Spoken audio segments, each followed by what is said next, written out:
కుంభమేళాలో over night star అయిపోయిన పూసలు అమ్ముకునే మోనాలిసా గురించి అందరికీ తెలిసిందే. పూసలు అమ్ముకునే ఆమెను తీసుకొచ్చి ఓవర్ నైట్ లో స్టార్ చేసేశారు, సినిమా హీరోయిన్ చేసేశారు. కళ్ళు బాగున్నాయి, అందంగా ఉన్నావంటూ ఓ పొగడతలతో ముంచేశారు. పోనీలే, ఆమె దశ తిరిగింది, 3 పువ్వులు 6 కాయలు అయిపోయింది ఆమె జీవితం అనుకుంటే సడన్ గా ప్రేమ పెళ్లి చేసుకుని జీవితాన్ని పెంట పెంట చేసుకుంది. ఇప్పుడు మళ్ళీ ఓ వివాదంలో చిక్కుకుంది. అంతకన్నా ముందు వీడియో చివరి వరకు చూడండి. ఇలాంటి ఇంట్రెస్టింగ్ వీడియోల కోసం ఏషియానెట్ తెలుగు ఛానల్ ని సబ్స్క్రైబ్ చేసుకోండి.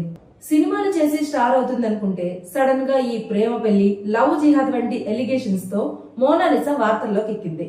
ఈ కేసు ఎంత సీరియస్ అయిందంటే చివరకు పోక్సో కేసు వరకు వెళ్ళింది. National commission for scheduled tribes NCST చేపట్టిన విచారణలో ఈ విషయాలు బయటపడ్డాయి. మోనాలిసా పెళ్లి చేసుకునే సమయంలో మైనర్ గా ఉన్నట్లు అధికారులు గుర్తించారు.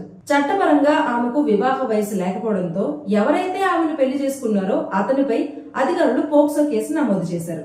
సరే, ఇదంతా ఇలా ఉండగా ఈ వ్యవహారం పైన ఎవరైతే మన మోనాలిసాను హీరోయిన్ చేస్తామని సినిమా రంగానికి తీసుకొచ్చారో దర్శకుడు సనోజ్ మిశ్రా, వీళ్ళిద్దరి పెళ్లి పైన సంచలన ఆరోపణలు చేశారు.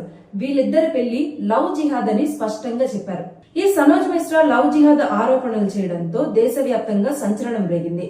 అయితే ఇప్పుడు మోనాలిసా అదే సనోజ్ మిశ్రాపై లైంగిక దాడి ఆరోపణలు చేయడంతో కేసు కొత్త మలుపు తీసుకుంది. సో సోషల్ మీడియాలో ప్రేమ జంటగా ట్రెండ్ అయిన మోనాలిసా దంపతులు ఇప్పుడు చట్టపరమైన చిక్కుల్లో పడ్డారు. ఎవరైతే మోనాలిసాని సినిమా రంగానికి పరిచయం చేయాలనుకున్నారో ఆ దర్శకుడు సనోజ్ మిశ్రా పైనే మోనాలిసా ఇలాంటి ఆరోపణలు చేయడం ఇప్పుడు దేశవ్యాప్తంగా సంచలనం రేపుతోంది.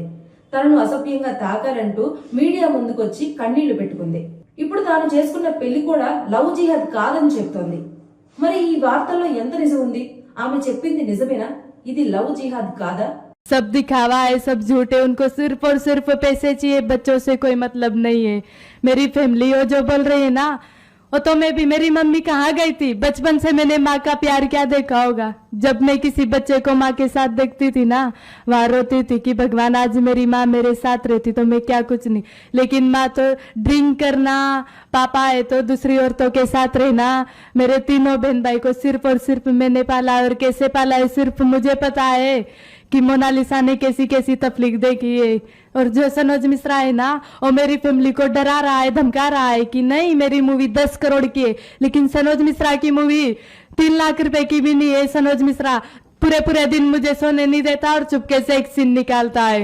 सनोज मिश्रा की मूवी मुझे इतनी है, उनकी उनने थोड़ी एग्रीमेंट में लिखा था कि मोनालिसा आप शादी करोगे, नहीं मैं लिख रहा हूँ आप मेरी मूवी बनाओ। इनकी मूवी मैंने पूरी कर दी, मैंने मेरा पूरा कर्तव्य निभाया, लेकिन वो अब चाहता है कि सिर्फ मोनालिसा और फरमान को मार दे तो अच्छा है। सनोज मिश्रा तो यही चाहता है। वो ऐसे सोचता है कि मोनालिसा मेरे पास क्यों नहीं आई, फरमान से शादी क्यों की।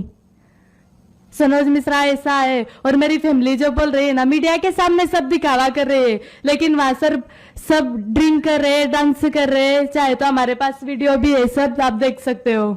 और सनोज मिश्रा कोई अच्छा इंसान नहीं है। मुझे 10 बार ऐसे टच किया सनोज मिश्रा ने, और वहाँ मैंने मेरी फैमिली वालों को बोला कि मुझे सनोज मिश्रा ने टच किया। मेरी फैमिली ने वहाँ मेरा साथ नहीं दिया। मुझे पता है कि मुझ पर क्या बीती है क्या नहीं। मेरे साथ अन्याय हुआ है, मुझे सिर्फ और सिर्फ इंसाफ चाहिए। सनोज मिश्रा ने मुझे 2 बार टच किया, और वहां मैंने मेरी पूरी फैमिली को बोला नहीं आपकी पहली मूवी है, क्या पहली मूवी के लिए मुझसे रेप करवाओगे? సో పూసలు అమ్ముకునే మోనాలిసాను సినిమా రంగానికి పరిచయం చేయాలనుకున్న సనోజ్ మిశ్రా పైనే మోనాలిసా ఇలాంటి ఆరోపణలు చేయడం ఇప్పుడు దేశవ్యాప్తంగా సంచలనంగా మారింది. తనను అసభ్యంగా తాకేవారని, నిద్రపోనిచ్చేవాడు కాదని, ఈ రకరకాలుగా ఇబ్బందులు పెట్టేవారని కూడా మీడియా ముందుకొచ్చి మోనాలిసా కన్నీళ్లు పెట్టుకుంది. తన పెళ్లిని కూడా ఎలాంటి లవ్ జిహాద్ కాదని చెప్తోంది. సనోజ్ మిశ్రా వివాదం, పోక్సో కేసు వివాదం పక్కన పెడితే ఇప్పుడు మోనాలిసా కనిపించడం లేదనే వార్త ఇప్పుడు కలకలం రేపుతోంది. ఎవరైతే మోనాలిసాను పెళ్లి చేసుకున్నారో అతనిపైనే అనుమానాలున్నాయని ఆమె తల్లిదండ్రులు ఆరోపణలు చేస్తున్నారు. గత 15-20 రోజులుగా ఆమెతో మాట్లాడనివ్వడం లేదని ఆమె తల్లిదండ్రులు ఆరోపణలు చేస్తున్నారు. మరి ఈ వార్తల్లో ఎంతవరకు నిజం ఉంది? మోనాలిసా నిజంగానే కనిపించడం లేదా, లేకపోతే ఎవరైనా దాచేశారా?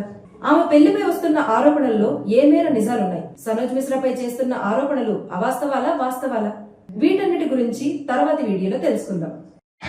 हेलो फ्रेंड्स, मैं अजमेर पुष्कर आया हुआ हूँ। मोनालिसा भाग गई है, उसको ढूंढने के लिए आया हुआ हूँ अजमेर पुष्कर।